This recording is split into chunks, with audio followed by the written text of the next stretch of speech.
Hello everyone, I am Neha and welcome back to my channel. In this video, we will discuss about IGNOU BAPC BPC 004 Descriptive Statistic. तो as you all know कि BPC 004 जो है वो statistics in psychology subject है, ठीक है। तो इसके हम सब्जेक्ट के बारे में बात कर रहे थे जिसमें हम ब्लॉक 1 की यूनिट 1 के बारे में ऑलरेडी डिस्कस कर चुके हैं। इस वीडियो में हम ब्लॉक 1 की यूनिट 2 की बात करेंगे जो कि ओवरऑल डिस्क्रिप्टिव स्टैटिस्टिक के बारे में ही है, ठीक है। अगर वीडियो आपके लिए हेल्पफुल होगी तो प्लीज़ लाइक कर देना एंड अपने फ्रेंड्स के साथ बैचमेट्स के साथ शेयर कर देना, और मेरे चैनल पे नए हैं तो प्लीज़ मेरे चैनल को सब्सक्राइब कर देना for more videos. So let's begin the topic. तो सबसे पहले हम ये देख लेते हैं कि डिस्क्रिप्टिव स्टैटिस्टिक क्या होती है। एज अ रिसर्चर जब कोई भी रिसर्चर रिसर्च करता है तो वो जब डेटा कलेक्शन करता है तो वो डेटा जो होता है वो रॉ डेटा होता है, ठीक है। अब उसी डेटा को जब हम ऑर्गेनाइज तरीके से अपनी रिसर्च को आगे बढ़ाने के लिए, क्योंकि कंक्लूज़न उसी के बेस पे ही हम फाइंड करेंगे, ठीक है, इंटरप्रिटेशन उसी डेटा के बेस पर ही करेंगे। तो उस डेटा को हम ऑर्गेनाइज करते हैं, उसका एक फॉर्मेट होता है, ठीक है। उस फॉर्मेट में हम अरेंज करते हैं और वो सारा जो प्रोसेस होता है ना फॉर्मेट में अरेंज करना, ऑर्गेनाइज करना, वो हमारा डिस्क्रिप्टिव स्टैटिस्टिक के थ्रू होता है, ठीक है। Descriptive statistic refers to a branch of statistic that involve summarizing, organizing and presenting data meaningful and consciously, ठीक है। जब भी हम डेटा को प्रेजेंट करते हैं एक मीनिंगफुल वे में, समराइज़ करते हैं और ऑर्गेनाइज वे में उसको रिप्रेजेंट करते हैं, तो वो हमारा किस प्रोसेस के थ्रू होता है, डिस्क्रिप्टिव स्टैटिस्टिक के थ्रू होता है, ठीक है। तो 2 ऑपरेशन होते हैं डिस्क्रिप्टिव स्टैटिस्टिक के। First one is organizing data, second is summarizing data. तो अभी हम ऑर्गेनाइजिंग डेटा के बारे में डिस्कस करेंगे। तो जब हम ऑर्गेनाइज करते हैं डेटा को तो उसके लिए हमें 4 मेजर स्टैटिस्टिकल टेक्निक्स की ज़रूरत पड़ती है, ठीक है। फर्स्ट होती है classification, second tabulation, third graphical presentation and fourth है डायग्रामेटिकल प्रेजेंटेशन। तो क्लासिफिकेशन क्या होता है, जब भी रॉ डेटा की अभी हमने बात की, उस रॉ डेटा को जब हम अरेंज करते हैं, डिस्ट्रीब्यूट करते हैं सिमिलर ग्रुप में, जैसे कि वो रॉ डेटा जो भी आपने लिया है, फीमेल का क्या स्कोर है, मेल का क्या स्कोर है, ठीक है। तो ये सारा जो ग्रुप डिवीज़न होता है ना एक टेबल में, वो हमारा क्लासिफिकेशन के थ्रू होता है। ये प्रॉपर तरीके से होता है फ्रीक्वेंसी डिस्ट्रीब्यूशन के थ्रू, ठीक है। फ्रीक्वेंसी डिस्ट्रीब्यूशन में हम क्या करते हैं, टेबल को, स्कोर को एक टेबल के थ्रू शो करते हैं, ठीक है। And often by a group of individual and how frequently each score occur, ठीक है। कौन सा नंबर कितनी बार आया है, मतलब शो हुआ है, ठीक है। फॉर एग्ज़ाम्पल मान लीजिए कि आप एक इंटेलिजेंट टेस्ट लिया है और उस इंटेलिजेंट टेस्ट में कुछ स्कोर ऐसे हैं जो रिपीट हुए हैं, ठीक है। तो कितने बच्चों के रिपीट हुए हैं, ठीक है, तो उसको हम टेबल में शो करते हैं with the help of frequency distribution. तो 2 टाइप्स की फ्रीक्वेंसी डिस्ट्रीब्यूशन होती है। एक तो हो गया अनग्रुप डेटा, ठीक है। अब फ्रीक्वेंसी को ना हम स्मॉल f से डिनोट करते हैं, ठीक है, ओके। तो जो अनग्रुप्ड फ्रीक्वेंसी डिस्ट्रीब्यूशन होती है इसको हम ऑर्गेनाइज करते हैं विद द हेल्प ऑफ टेलीमार्क। इसको सबसे पहले जो भी स्कोर होता है, मान लीजिए कि ये रॉ स्कोर यहाँ पर आपके लिखा हुआ है। रॉ स्कोर का मतलब कि ऐसे 21, 15, ठीक है, 25 इस तरीके से लिखे हुए हैं सारे स्कोर, ठीक है। इसको या तो आप हाईएस्ट टू लोएस्ट और लोएस्ट टू हाईएस्ट से प्लेसिंग करेंगे, ठीक है। जैसे कि यहाँ पर लोएस्ट टू हाईएस्ट प्लेस किया गया है, ये जो टेबल है देख सकते हो आप, लोएस्ट टू हाईएस्ट भी कर सकते हो, ऑर्गेनाइज कर सकते हो, ठीक है, या असेंडिंग या डिसेंडिंग ऑर्डर भी कर सकते हो आप इसको। उस पर पहले ऑर्गेनाइज करके फिर टेलीमार्क को यूज़ किया जाता है, ठीक है, कि कौन सा नंबर कितनी बार रिपीट हुआ है। अब जैसे 12 है, यहाँ पर 12 एक ही बार रिपीट हुआ है, तो यहाँ पर टेलीमार्क के साइन ऐसे ही होते हैं, सिंपल, ठीक है। तो और 15 जो है वो 2 टाइम्स रिपीट हुआ है, 17 4 टाइम्स एंड 19 5 टाइम्स। 5 टाइम कैसे, 1 2 3 4, और इसको जब हम कट कर देंगे तो ये हमारा 5 में काउंट होगा। और इससे ज़्यादा अगर नंबर हैं आपके, जैसे 23 है, तो इसमें आप देख सकते हो इसके बाद ये 6 टाइम रिपीट हुआ है तो यहाँ पर एक 6 हो जाएगा। और इसके अलावा ज़्यादा भी हैं तो वही सेम प्रोसेस होगा, 1 2 3 4 5, ठीक है। 25 जो है वो 3 टाइम्स रिपीट हुआ है। तो अब ये जो हमने टैली मार्क किए हैं इसी के बेसिस पे हम अपनी फ्रीक्वेंसी को यहाँ पे मेंशन कर देंगे। तो इस तरीके से हम अनग्रुप डेटा की फ्रीक्वेंसी को टेबलाइज करते हैं, ठीक है। अब नेक्स्ट आते हैं ग्रुप डेटा। ग्रुप डेटा में ये जो हमारी रेंज होती है ना, इन क्लास इंटरवल, इसी के बेसिस पे हम अपने डेटा को अरेंज करते हैं। They can have the same or different class with and must not overlap नहीं होना चाहिए जो नंबर होते हैं, ठीक है। ऑर्गेनाइज करते हैं मैनेजेबल ग्रुप्स में, ओके। कंस्ट्रक्शन किस तरीके से होती है फ्रीक्वेंसी डिस्ट्रीब्यूशन की, तो सबसे पहले हम रेंज फाइंड आउट करते हैं। हाईएस्ट और लोएस्ट जो स्कोर होता है उसका डिफरेंस फाइंड करते हैं।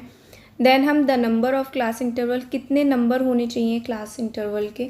So the number of class interval में आपको क्या करना है, ये देखना है कि कितने नंबर ऑफ क्लास इंटरवल हो सकते हैं, ठीक है। जैसे मान लीजिए कि आपकी जो लोएस्ट स्कोर है वो 3 है और जो हाईएस्ट स्कोर है वो हो गया आपका 58, ठीक है। तो कितने नंबर ऑफ आपकी क्लास इंटरवल होगी, तो आप 0 से लेकर 60 तक का बनाओगे, ठीक है। ये ओवरऑल आपकी क्लास इंटरवल होगी, ठीक है।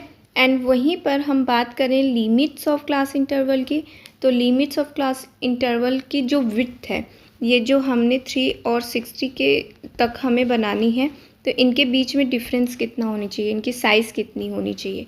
मान लीजिए 0 to 5 की होनी चाहिए या फिर 0 to 10 की होनी चाहिए, ये आपके डेटा पे डिपेंड करता है, ठीक है। यहाँ पे 10 का डिफरेंस है, साइज़ है, ठीक है, इनके बीच का, और यहाँ पे 5 का है, ठीक है। तो आप अपने स्कोर के अकॉर्डिंग इस लिमिट्स को अरेंज करोगे, ठीक है। तो जो क्लास इंटरवल होता है वो स्मॉल आई से डिनोट होता है, ठीक है।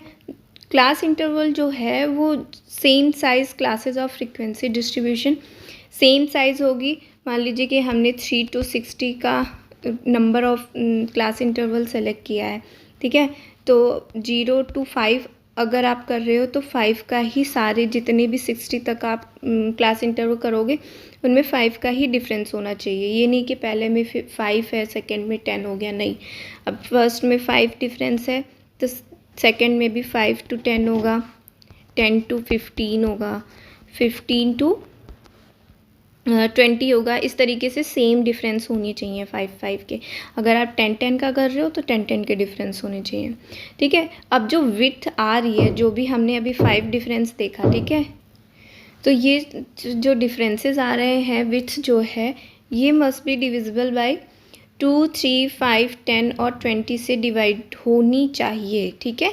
जैसे कि ये 5 से हो रहा है, ठीक है। अगर 10 है तो 10 5 से भी हो जाएगा, 2 से भी हो जाएगा, 10 से भी हो जाएगा, तो डिविजिबल होना चाहिए, ठीक है। आप इसका ध्यान रखना। और होल नंबर के बारे में तो आपको पता ही होगा कि 0 से लेकर कंटिन्यूस जितनी भी नंबर हैं वो सारे होल नंबर के अंडर में आते हैं, तो उसको आप ध्यान में रखना, ठीक है। तो 3 मेथड्स होते हैं of class limits of distribution के, तो वो देख लेते हैं। So first one is exclusive method. Exclusive method में क्या होता है कि जो भी हम क्लासेस फॉर्म करते हैं उसमें upper limit of one class become the lower limit of next class. मतलब कि अगर आपकी मान लीजिए 10 to 20 क्लास इंटरवल है, ठीक है, तो ये फर्स्ट क्लास हो गई, ठीक है, फर्स्ट क्लास इंटरवल हो गया। अब सेकंड में भी आपका ये अपर जो फर्स्ट की अपर लिमिट है वही सेकंड रो की लोअर लिमिट होगी, ठीक है, सेम होगी 30। अब नेक्स्ट की होगी 30 to 40, ठीक है। तो ये एक्सक्लूसिव मेथड्स के अंडर में आता है, ओके। अब इंक्लूसिव मेथड क्या होता है कि जो अब फॉर्म करेंगे हम, अपर लिमिट जो होती है वो नेक्स्ट क्लास की लोअर लिमिट नहीं होती है, ठीक है। जैसे कि 30 to 39, ठीक है, तो नेक्स्ट क्या होगा 40 to 49, ठीक है। अब देख सकते हो इसकी अपर लिमिट और इसकी लोअर लिमिट सेम नहीं है, ठीक है। तो इस तरह ये होती है इंक्लूसिव मेथड। अब लास्ट आते हैं ट्रू और एक्चुअल मेथड, क्लासेस मेथड। इसमें क्या होता है कि जो स्कोर होते हैं इंटरनल होते हैं, ठीक है। जब ये एक्सटेंड होते हैं तो 0.5 यूनिट्स बिलो होते हैं, ठीक है, बिलो जब क्लास इंटरवल होती है 2.5 यूनिट एवं, ठीक है। एग्जाम्पल देख लेते हैं 29.5 to 39.5, ठीक है। वहीं नेक्स्ट आएगा 39.5, ठीक है, 49.5, ठीक है। फेस वैल्यू जो होती है स्कोर और ऑन अ कॉन्टिन्यूम होनी चाहिए, ठीक है, कॉन्टिन्यूअस होनी चाहिए। ये जो क्लास इंटरवल्स होती हैं वो ट्रू और एक्चुअल क्लास इंटरवल्स होती हैं, ठीक है, मतलब जो डेसिमल टाइप में आती हैं, ओके। अब फ्रिक्वेंसी डिस्ट्रीब्यूशन क्या होती है, 3 टाइप्स की होती है। फर्स्ट है रिलेटिव फ्रिक्वेंसी डिस्ट्रीब्यूशन, सेकंड है क्यूमुलेटिव फ्रिक्वेंसी डिस्ट्रीब्यूशन, थर्ड है क्यूमुलेटिव रिलेटिव फ्रिक्वेंसी डिस्ट्रीब्यूशन। तो जो रिलेटिव फ्रिक्वेंसी डिस्ट्रीब्यूशन है ज़्यादा टफ नहीं है, बहुत सिंपल है कि रिलेटिव फ्रिक्वेंसी डिस्ट्रीब्यूशन जो होते हैं सब group frequency divided by total frequency, in short में इसका ये फॉर्मूला है। अब सब ग्रुप क्या है, ये हो गया ग्रुप का सब ग्रुप, ठीक है, 150 आपका सब ग्रुप हो गया। अब टोटल फ्रिक्वेंसी क्या होगा, जब ओवरऑल फ्रिक्वेंसी को आप ऐड करोगे ना तो 400 आएगा, तो ये आपका टोटल फ्रिक्वेंसी हो जाएगा, ठीक है। तो आप देख सकते हो कि यहाँ पर डिवाइड किया गया है, सब ग्रुप से टोटल को डिवाइड किया है। सब ग्रुप क्या है आपका 150 है और टोटल 400 है, तो उससे डिवाइड किया गया। जब डिवाइड किया गया तो हमारा रिलेटिव फ्रिक्वेंसी फाइंड आउट हो गया है, ठीक है। आई होप आपको समझ में आया। अब नेक्स्ट आते हैं क्यूमुलेटिव फ्रिक्वेंसी में। क्यूमुलेटिव फ्रिक्वेंसी में क्या होता है, हम जो ऐड सारे जो नंबर्स होते हैं, ठीक है, जो डेटा होते हैं, adding together all observation up to a limit you have been given, ठीक है, जो भी गिवन होती है आपको उस ऑब्जर्वेशन को, उसको हम ऐड करते जाते हैं। अब फ्रिक्वेंसी यहाँ पर मेंशन है, यहाँ पर 1 का 1 होगा, 2 का यही 1 ऐड हो जाएगा तो 3 हो जाएगी क्यूमुलेटिव फ्रिक्वेंसी। अब 4 इस 3 में ऐड होगा तो 7 हो जाएगी क्यूमुलेटिव फ्रिक्वेंसी, ठीक है। अब 7 में 2 प्लस होगा तो 9 हो जाएगी क्यूमुलेटिव फ्रिक्वेंसी, एंड 1 में 9 में 1 ऐड होगा तो 10 हो जाएगी। तो ये जो हमारे नंबर्स आएंगे ये हमारी क्यूमुलेटिव फ्रिक्वेंसी हो जाएगी, ठीक है। आई होप आपको सिंपल एकदम समझ में आया होगा। नेक्स्ट आते हैं क्यूमुलेटिव रिलेटिव फ्रिक्वेंसी।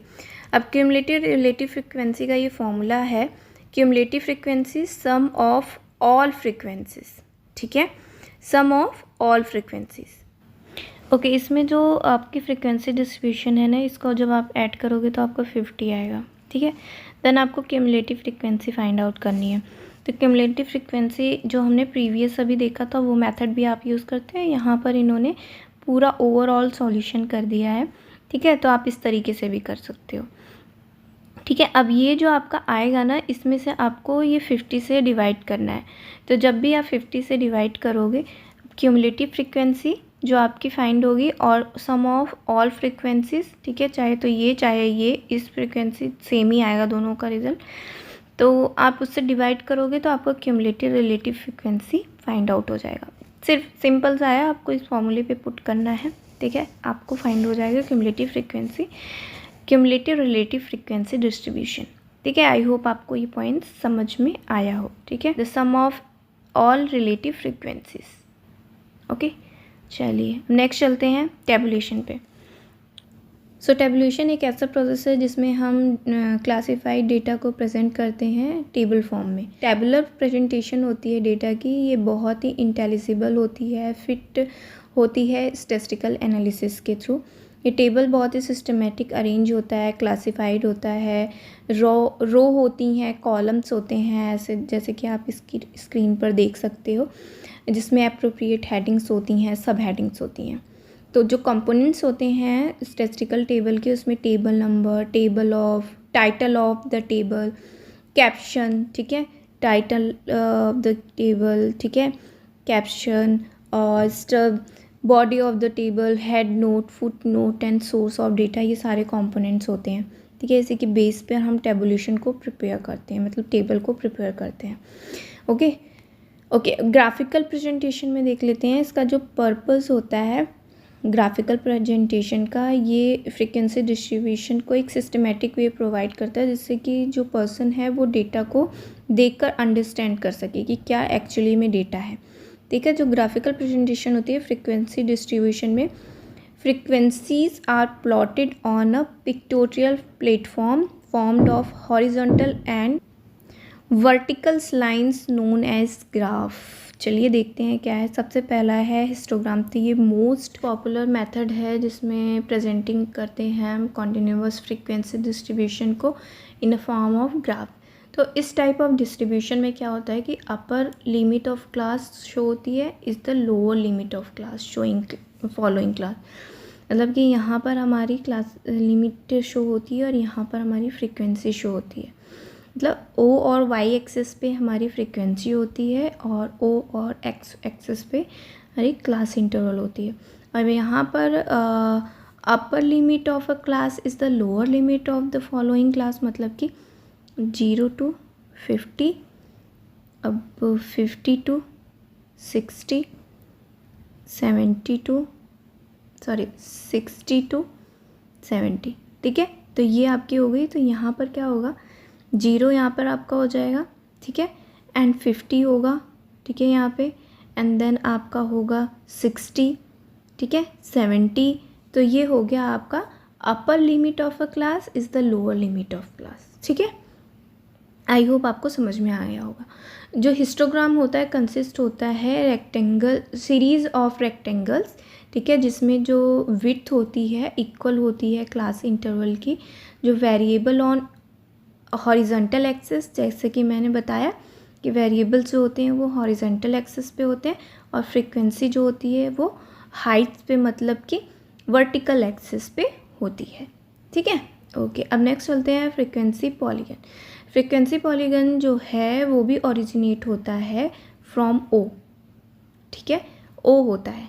ठीक है, आप यहाँ से देख सकते हो कि यहाँ से एकदम पूरा स्टार्टिंग हुई है और एंडिंग जहाँ कहाँ होती है एक्स एक्सिस पे। ये एक्स है आपका और ये वाई है। Now label the class interval on axis, मतलब कि जो ये पूरा ओवरऑल हमारा पॉइंट है ना जो एक्स और वाई को मेज़र कर रहा है, ये तो हमारा एप्सिस होता है। ठीक है, तो ये एप्सिस जो है mid point of class interval होता है। ठीक है, आप इसमें ऐड कर सकते हो extra limit keeping 0 frequency both side. ठीक है, बोथ साइड में आप इसकी जो फ्रीक्वेंसी को कर सकते हो, जैसे कि यहाँ पे 0 है तो यहाँ पर भी आप मेंशन कर सकते हो और इधर भी, दोनों साइड के लिए ये 0 काम करता है।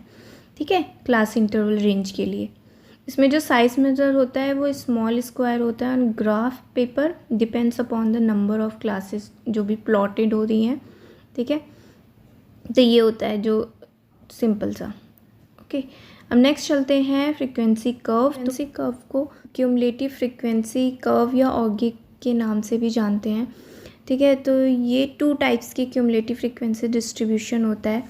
ठीक है, 2 टाइप्स का होता है, एक तो लेस देन ऑगिव होता है या कर्व होता है, एंड मोर देन ऑगिव या कर्व होता है।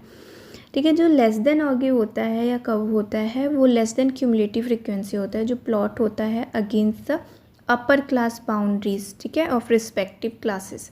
ठीक है, ये देख सकते हो अपर क्लास लिमिट है। ठीक है, इसको हम क्या करते हैं, increasing curve having slope upwards from left to right. ठीक है, लेफ़्ट टू राइट जा रहा है, बट क्या हो रहा है कि ये जो स्लोप है ये अपवर्ड्स जा रहा है। ठीक है, तो ये लेस देन कर्व होता है। एंड नेक्स्ट जो मोर देन ऑगिव होता है, इसकी लोअर लिमिट्स बाउंड्रीज होती है रिस्पेक्टिव क्लास इंटरवल्स की।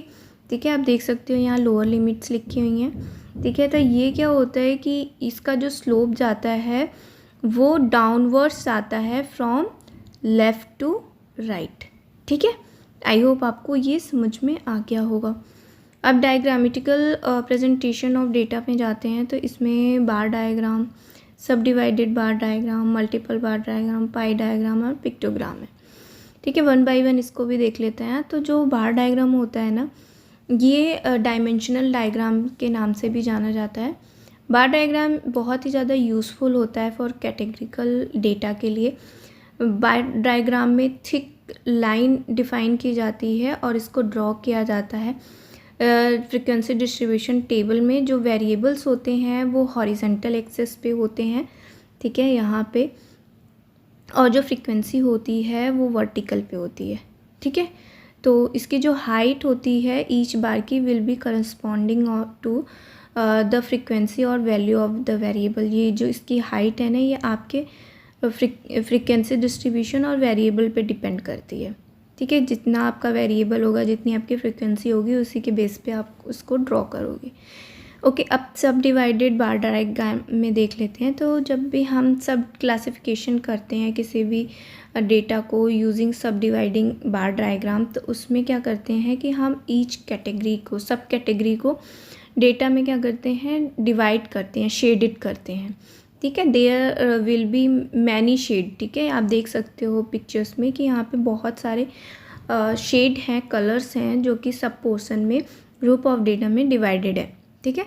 ये जो पोर्शन होते हैं बार ऑक्यूपाइड बाय ईच सब क्लासेस रिफ्लेक्ट इस प्रोपोर्शन इन द टोटल, ठीक है। आप देख सकते हो ग्रीन जो है कॉमर्स को रिप्रेजेंट कर रहा है, रेड जो है वो साइंस को कर रहा है, एंड आर्ट्स जो है वो ब्लू को कर रहा है। तो इस तरीके से हम सब डिवाइडेड भी कर सकते हैं कि मान लीजिए कोई कॉलेज है, उसको अपना क्या करना है, डेटा रखना है कि कौन से ईयर में कितने बच्चे पास हुए हैं, ठीक है। कॉमर्स में कितने हुए हैं, 2011 में कॉमर्स में कितने हुए हैं, ठीक है, एंड साइंस में कितने हुए हैं या आर्ट्स में कितने हुए हैं, ठीक है। इस तरीके से डेटा कलेक्ट किया जा सकता है।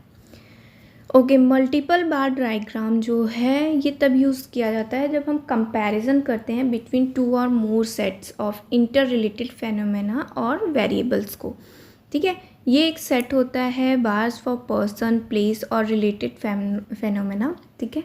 बहुत सारी चीज़ एक ही उसमें ड्रॉ होती है side by side without any gap, जो कि आप देख सकते हो, ठीक है। एंड जो इसमें इसके बीच में डिफरेंस बिटवीन, हम मतलब डिफरेंस इन सेट्स के बीच में कर सकते हैं, डिफरेंट कलर्स यूज़ करते हैं, शेड्स यूज़ कर सकते हैं, ठीक है।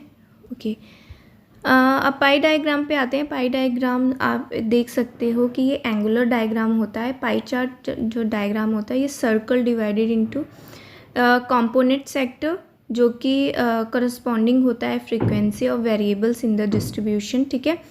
उसी के बेस पर हम इसको फ्रीक्वेंसी डिस्ट्रीब्यूशन के बेस पर ही हम अपने डेटा को डिवाइड करते हैं, जो भी वेरिएबल्स होते हैं उसके बेसिस पे। ये जो सर्कल है ये रिप्रेजेंट करता है 360 डिग्री को। अगर आपने मैथ्स थोड़ी बहुत पढ़ी होगी तो 360 डिग्री एंगल को रिप्रेजेंट करता है, और इसी को हम प्रोपोर्शनली डिवाइड करते हैं परसेंटेज में, जितना भी हमको ज़रूरी होता है, जितना भी आपका जो वेरिएबल्स है, फ्रीक्वेंसी डिस्ट्रीब्यूशन है, उसके बेसिस पे, और उसको हम डिफरेंट कलर, शेड और नंबर से सेगमेंट कर सकते हैं। जैसे कि आपका अगर मान लीजिए आप अर्न करते हैं तो आप कितना एक्सपेंडिचर आपका कितना स्पेंड करते हैं, आप क्लोथ्स पे कितना स्पेंड करते हैं, एंटरटेनमेंट पे कितना, फूड पे कितना आप सेविंग करते हैं। तो कुछ इस तरीके से इसको हम रिप्रेजेंट कर सकते हैं। और भी डेटा पे अगर आप रिसर्च करते हैं, जस्ट मैंने एग्जांपल दिया है, ठीक है। अब आते हैं पिक्टोग्राम पे। तो पिक्टोग्राम को कार्टोग्राफ्स के नाम से भी जाना जाता है। पिक्टोग्राम बेसिकली यूज़ किया जाता है appropriate picture to represent the data, कि हम प्रेजेंट कर सकें डेटा को। जो द नंबर ऑफ पिक्चर होती है उसकी size of the picture proportional होती है, ठीक है, डिफरेंट मैग्नीट्यूड में प्रेजेंटेड होती है। मान लीजिए कि हमें शो करना है पॉपुलेशन ऑफ ह्यूमन बींग्स, तो हम ह्यूमन फिगर्स को यूज़ करेंगे, ठीक है। तो इसमें ह्यूमन फिगर्स कहाँ है, अब ओके ये हैं ह्यूमन फिगर्स, आप यूज़ कर सकते हो, ठीक है। और अगर आपको चाइल्ड का यूज़ करना है तो आप इसको यूज़ कर सकते हो, ठीक है। तो ये एरोज़ हैं, आपको इसको यूज़ कर सकते हो। तो हम इस तरीके से यूज़ कर सकते हैं। We may present 1 lakh people by 1 human figure, ठीक है। Pictogram presents only approximate value represent करती है, ओके। ओके जी, अब आते हैं समराइजिंग पे। समराइजिंग में मेजर्स ऑफ सेंट्रल टेंडेंसी और मेजर्स ऑफ डिस्पर्जन होता है, तो मेजर्स ऑफ सेंट्रल टेंडेंसी में मीन, मीडियन, मोड है, और मेजर्स ऑफ डिस्पर्जन में range, average deviation, quartile deviation, standard deviation, skewness और कर्टोसिस है।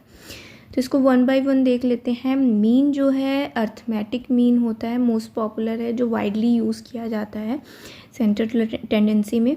मीन का मतलब एवरेज होता है, average of the given numbers, ठीक है, जो कि हम कैलकुलेट करते हैं sum of all numbers, given numbers and number of total number of observation, ठीक है, जितने भी टोटल नंबर, मान लीजिए आपको 5 डिजिट दी गई हैं, 1 2 3 4 एंड 5, तो ये जो 5 डिजिट है ना, ये आपका यहाँ पर आएगा, एंड इसका जो सम आएगा, मतलब कि 1 + 2 3 हो गया, और 3 + 3 6 हो गया, 6 + 4 10 हो गया, और 10 + 5 15, तो ये 15 जो आएगा आपका यहाँ पे आएगा, ठीक है, डिवाइडेड बाय 3, आपकी वैल्यू आ गई, मीन आ गया, ठीक है, ये ऐसे होता है। एंड ग्रुप्ड और अनग्रुप्ड डेटा के लिए अलग अलग फॉर्मूला होते हैं। अभी मैं सिंपल सा आपको सिर्फ बता रही हूँ कि क्या होता है मीन, मीडियन, मोड, ठीक है। जो मीडियन होता है, middle most value in a data distribution, ये आपको पता ही है। जो अरेंजमेंट होता है डेटा का, उसमें जो सेंडिंग ऑर्डर और डिसेंडिंग ऑर्डर में हम करते हैं, ठीक है, देन उसके बाद मीडियन को फाइंड करते हैं। तो इसका जो फॉर्मूला होता है n+1/2, ठीक है। अब जैसे कि यहाँ पे है कि आपका n कितना है, 1 2 3 4 5 6 7 8, 8 + 1/2, ठीक है, तो 9/2 मतलब 4.5, तो इन दोनों के मिड में आपकी वैल्यू आएगी 4.5, ठीक है। ओके, आई होप आपको समझ में आया हो। चलिए नेक्स्ट चलते हैं मोड में। तो मोड में क्या होता है कि जो रिपीटेड नंबर्स होते हैं गिवन सेट में, गिवन डेटा में, वो वैल्यू हमारी मोड होती है, ठीक है। आप एग्जांपल भी देख सकते हो, मान लीजिए 3 4 3 7 5 3 2 3, तो ये जो 3 3 बार बार रिपीट हुआ है ना, तो ये हमारा मोड होगा, ठीक है। ओके, अब नेक्स्ट चलते हैं रेंज में। रेंज हम कैसे फाइंड आउट करते हैं, जब मैंने कंस्ट्रक्शन ऑफ फ्रीक्वेंसी डिस्ट्रीब्यूशन बताया था तभी बताया था। रेंज जो है वो बहुत ही सिंपल मेजरमेंट है डिस्पर्जन का। डिस्पर्जन मतलब कि हमारा जो डेटा है वो कितना डिस्ट्रीब्यूटेड हुआ है। नॉर्मल डिस्ट्रीब्यूशन आप जब पढ़ोगे तो उसमें आपको पता चलेगा कि हमारा जो डेटा है वो इन रेंज में कितना डिस्ट्रीब्यूट हुआ है, उसी को हम देखते हैं, ठीक है। तो रेंज में यहाँ पे आपको वैल्यू दी गई है, तो स्मॉलेस्ट एंड लार्जेस्ट नंबर से हम माइनस कर देंगे, सब्ट्रैक्ट कर देंगे, तो हमारा रेंज फाइंड आउट हो जाएगा, और कैपिटल R से हम रेंज को रिप्रेजेंट करते हैं। नेक्स्ट चलते हैं एवरेज डेविएशन। एवरेज डेविएशन जो है वो सेवरल इंडिकेट्स करता है वेरिएबिलिटी, ठीक है। ये यूज़ होता है by statistician to categorize the dispersion among the measure in a given population. जैसे कि यहाँ पे एग्जांपल दिया हुआ है कि मान लीजिए आपको ये डेटा दिया हुआ है, ये जो डेटा है इनका जो n है, मतलब नंबर ऑफ़ डेटा जो हैं वो 6 हैं, ठीक है। तो आपको इन सबको ऐड करना है और इस 6 से डिवाइड कर देना है, ठीक है। अब क्या करना है आपको, एवरेज डेविएशन, ये आपका हम आ गया, आपका मीन आ गया, ठीक है। अब आपको क्या करना है एवरेज डेविएशन फाउंड करने के लिए, तो जितना भी आपका मीन आया है, मान लीजिए जैसे कि यहाँ पे 9 आया है, ठीक है, उस मीन में सारे डेटा को आपको माइनस करना है, एंड जो भी आएगा, जो भी नंबर आएंगे, मतलब 4 - 9 किया हुआ है, ठीक है, 6 - 9 किया हुआ है, 8 - 9 किया। अब ये जो वैल्यू आएगी, जैसे 5 3 1, और इसकी वैल्यू आई है 3, इसकी वैल्यू आई है 5, तो इन सबको आपको ऐड करना है। ऐड करके जो भी टोटल नंबर ऑफ डेटा है उससे आपको डिवाइड कर देना है, आपका एवरेज डेविएशन फाउंड हो जाएगा, ठीक है। आई होप आपको समझ में आया। नेक्स्ट चलते हैं क्वार्टाइल डेविएशन। क्वार्टाइल डेविएशन में difference between first quartile and the third quartile इस तरीके से होता है ना, first quartile, third quartile, inter quartile range भी कहा जाता है। तो ये क्वार्टाइल डेविएशन हो गया, तो third quartile minus first quartile divided by 2। ठीक है, आपको डेटा दिया जाएगा, उसी को आपको पुट करके वैल्यू फाइंड आउट करनी है। ठीक है, स्टैंडर्ड डेविएशन शो करता है वेरिएशन को। ठीक है, स्प्रेड डिस्पर्जन कितना हुआ है मीन से। ठीक है, standard deviation indicates a typical deviation from the mean. ठीक है, तो ये आपका मीन हो गया और ये आपका डेविएशन हो गया। स्टैंडर्ड डेविएशन ये इधर का माइनस में होगा और इधर का प्लस में होगा। ठीक है, आप देख सकते हो। तो जो माइनस स्टैंडर्ड डेविएशन और प्लस के बीच में जो डेटा कवर कर रहा है वो 68.26% है, एंड जो -2 स्टैंडर्ड डेविएशन +2 स्टैंडर्ड डेविएशन में 95.44% कवर कर रहा है, और -3 standard deviation plus standard deviation 99.72 data जो है वो शो कर रहा है। ठीक है, ये रिलेशनशिप होते हैं ट्रू। ये बेसिकली डेटा पर ही बेस्ड होता है। मैथमेटिकल ट्रीटमेंट्स होती हैं, जो भी मेज़र ऑफ डिस्पर्जन होते हैं, स्टैंडर्ड डेविएशन होती है, वो लीस्ट इफेक्टेड होती है बाय फ्लक्चुएशन ऑफ सैम्पलिंग। स्क्वीनेस पे आ जाते हैं। स्क्वीनेस जो है वो असिमेट्रिक ऑफ द डिस्ट्रीब्यूशन होता है। डिग्री ऑफ असिमेट्रिक मतलब कि ये जो है ना, ये आपका ये सिमेट्रिक है, बट ये लेफ़्ट, अगर यही जो कर्व है ये लेफ़्ट या फिर राइट में फॉल कर रही है, ठीक है, सिर्फ, तो वो हमारे स्क्वीनेस में होता है। यही डेटा आपका अगर लेफ़्ट में फॉल कर रहा है तो वो आपका लेफ़्ट स्क्वीड या नेगेटिव स्क्वीनेट होगा, एंड वहीं पर अगर राइट में करेगा तो वो राइट स्क्वीड और पॉजिटिव स्क्वीनेस होगा। ठीक है, तो उसी के बेस पे ये आपका मीन मीडियन मोड भी चेंज हो जाता है। आई होप आपको समझ में आया। अब नेक्स्ट चलते हैं कर्टोसिस। कर्टोसिस जो है वो 3 टाइप्स के होते हैं। ठीक है, मेसोकर्टिक एंड लेपोकर्टिक एंड प्लैटिकर्टिक। तो जो कर्टोसिस होता है ये आपके पीकेडनेस पे, कितना पीक पे गया है आपका कर्व, उस पर बेस्ड होता है। ठीक है, जो प्लैटिकर्टिक होता है वो <3 होता है, और जो मेसोकर्टिक होता है वो होता है इट इज़ इक्वल टू 3 होता है, और लेप्टोकर्टिक जो होता है वो ग्रेटर देन या मोर देन 3 होता है। ठीक है, आई होप ये आपको समझ में आ गया होगा। ठीक है, सो आई होप आपको जो भी डिस्क्रिप्टिव स्टैटिस्टिक है मैंने सिंपल वे में बहुत ही बेसिक चीज़ों के साथ एक्सप्लेन किया है। अगर वीडियो आपके लिए हेल्पफुल हो तो प्लीज़ लाइक कर देना, अपने फ्रेंड्स के साथ, बैचमेट्स के साथ शेयर कर देना, और मेरे चैनल पे नए हैं तो प्लीज़ मेरे चैनल को सब्सक्राइब कर देना, जिससे कि मैं और वीडियोस आपके लिए अपलोड करती रहूं। ठीक है, सो नेक्स्ट वीडियो में मिलते हैं न्यू टॉपिक के साथ। तब तक मेरी वीडियोस को देखते रहिए, पढ़ते रहिए, हैप्पी रहिए। Thanks for watching.